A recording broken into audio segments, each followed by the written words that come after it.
Now we're going to be talking about situationships, or rather how to put an end to that situationship without ghosting. Because let's be honest, it's the easiest way to ghost. Truly is. Ghosting is the easiest, laziest, low effort way to just decide I don't want to deal with this situation anymore. But if we're being honest, is it the right thing to do?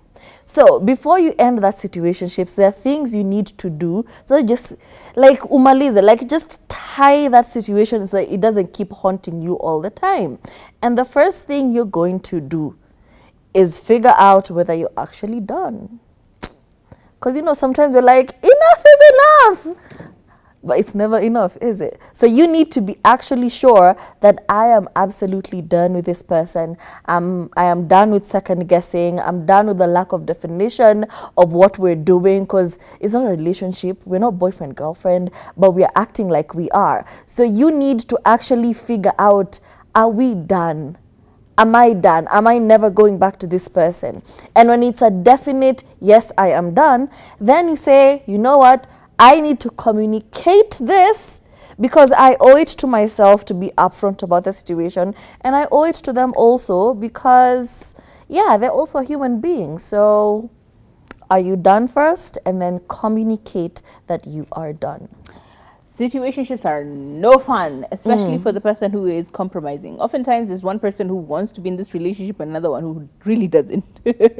And so they compromise by being in a situation that makes it, it's working for someone, right? However, it is important for you to be honest, but in a kind way, okay?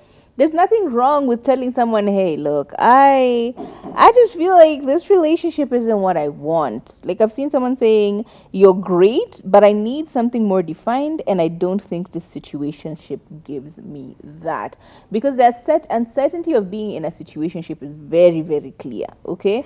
If you see them with someone else, are you supposed to walk past them? Are you supposed to say hello? All that uncertainty is just a mental toll, especially for the person who's interested in being in the relationship with the other person. So try and be honest, but be kind. Hey, this is not working for me. I need something more. Or if you're the one who's causing the situationship, be honest with them and tell them, hey, I don't feel like you and I are a good match. So I feel like let me just let you go. Yeah, I think it's important. Yeah, and after you've communicated that, resist that urge of we could still be friends. Girl, nobody needs to be friends. You finished. I've said I don't want to do this anymore. So let's stop that lingering. I'm still here if you need me. For what?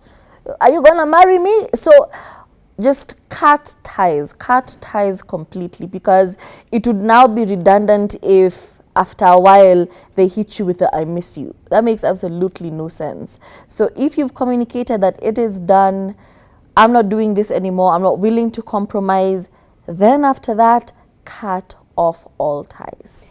There is nothing like what if in a situationship. True. There is no such thing. There is nothing like, oh no, but should I have overthinking? Nope. There is nothing like, oh, I wonder if I did this, would they have done that? I wonder if I, bought them a car, they would have wanted me. No, there's no point. Because situations already is confusing enough as it is. Like, it's so weird. You're walking on eggshells and pins and needles, and it's too much. So I think it's important to end it off quick and easy, but very, very firmly, right? Just be quick, swift and easy, but very firmly draw a boundary. As Surya said, if you start going wishy-washy back and forth, oh, let's be friends, oh, okay, fine, but can I come over for dinner? Oh, no, but like, end it. Clean, cut, dry. That's the only way for anyone to move on. Otherwise, 5 years later, you're still haunted by, hey, what if? Forget about it. That was our show today. Have a lovely weekend. If you are in Diani for summer tides, I hope you have a seafood allergy or something. I'm not wishing you well. We're suffering in Nairobi. If you're in Nairobi, buy a heater, drink some hot tea, avoid other people. Utafanya rorashio huko next year. Please. Calm down. Imagine. It's a season. It's gonna go away. Bye. My name is Kathomi Kathomi. Enjoy your weekend.